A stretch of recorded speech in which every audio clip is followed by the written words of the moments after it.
Hello, I'm Ben. I'm going to do day 23 of Wes Boss's JavaScript 30. And today's activity is to create this voice synthesizer. This is another API that's available in the browser. I think that's been one of my favorite features of this whole course, is learning about these different browser APIs. Well, what does this one do? So if I press speak, Hello.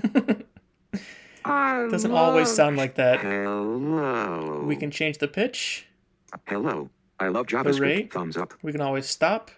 And of course I could say, I don't know, type different things in here. Hello.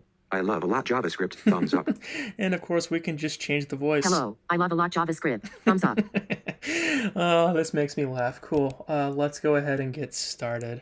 So first thing I need to do is grab the DOM elements that I need. I'm going to grab the drop-down menu and the input and text area tags, as well as the stop and start button. I'm going to create a new instance of the speech synthesis utterance, which is the API I'm using.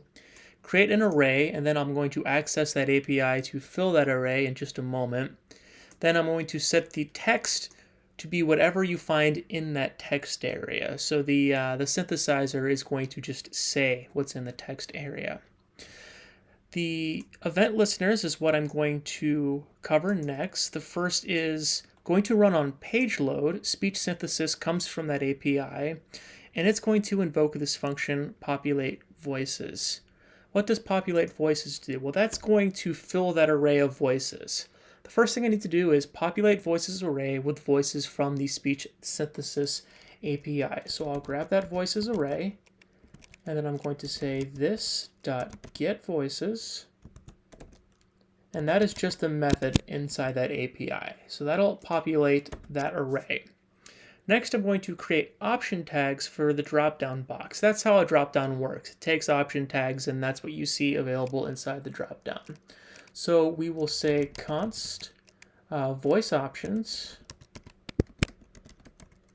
and I'm going to use a couple of array methods on my voices array. This first one is optional. I only want to display English options. You can skip this step if you want to have different languages available. Like if you're trying to make, I don't know, like a super accessible version of this and you want all languages available, you might want to skip this next point. Or we're going to say voice.lang.includes, and we'll say en for English. And that's still going to have different dialects, which you saw in the example earlier. Now I'm going to map over that array and then take a voice and create an option tag from it. So I'll use backticks here so I can interpolate variables. I'm going to say option. The value is equal to the voice name. Say voice.name. And then what we'll display is again the voice name. And then we'll add the dialect. They're all going to be English dialects in this case. So we'll say voice.lang. And I'm forgetting some syntax here. So let's interpolate that variable. We'll say curly brackets, $, boom, interpolated variable. Take that. And then close the option tag.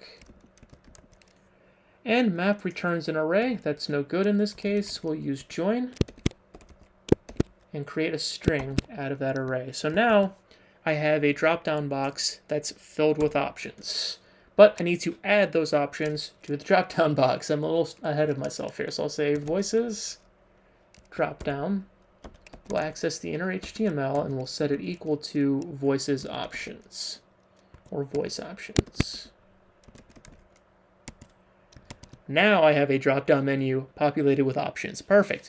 So before I cover how to set the voice or set the option, both of those functions are going to use this toggle, which is going to start and stop the playing. So I'm going to cover toggle first. And the start button is going to run that function. The stop button is going to run that function as well, with the added caveat of changing this variable to false. Well, what is that variable? It's this thing that I've decided to name start over, and when we get to this if statement, I'll show you why that variable is important.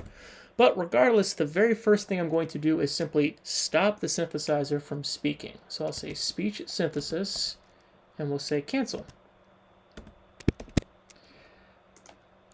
And then if that variable is true, go ahead and play. So we'll say speech synthesis dot speak, and then we'll provide it whatever the message is. And I'll explain sort of why I've set this up this way when I go over set voice and set option. So set voice, look inside the voices array for option that matches, and then set the message's voice to it. So I'll do that by saying message.voice is equal to look inside that voices array, and we're going to use the find method, and we'll have a voice, and we'll look for the voice.name equals this dot value, because remember when I created those option tags I set the value to equal a voice name, so when those two values are the same, that's how we know we've selected the correct option. And now I'm going to invoke toggle, and this is why I use that if statement, because I don't want you to have to keep pressing the start button. I just want that voice to start and stop as soon as you update or change the voice or update one of the properties, which is what we're going to do now. So set option. Use the name of the input/text area tag to update the messages property to the new value. So in the HTML, I have these inputs and these text areas, and I've given them names that correlate to properties of the speech synthesizer: rate, pitch, and text. So what I'm going to do is use those names to access the properties inside the voice synthesizer by saying message, and we'll go this.name, and we're going to set it to this.value, whatever you've changed that input or text area value to. And again, we're just going to toggle, so we're not going to make you press the start and stop button. Wonderful. So barring any mistakes, this should be up and running. Let's go over to the start tab. Uh-oh, that didn't work out well. I think there's a syntax error here. Yep, I forgot to close the option tag. So let's save and see if that helps me out here. Perfect, so I have different options. Let's go with Vina. Hello, I love JavaScript, thumbs up. Can you speak slower? Hello, I love JavaScript, thumbs up. Hello, I love JavaScript, thumbs up. There we go. Sometimes it's hard to tell when I speak faster. Hello, I love JavaScript, thumbs up. Hello, I love JavaScript, thumbs up. All right. Hello, I love JavaScript, thumbs up. Let's see, a whole lot. Let's try my Hello, buttons I love here. JavaScript. Hello, I love Hello, I love JavaScript, a whole lot, thumbs up. Cool. It was a fun activity. I hope you enjoyed it. I'll see you tomorrow.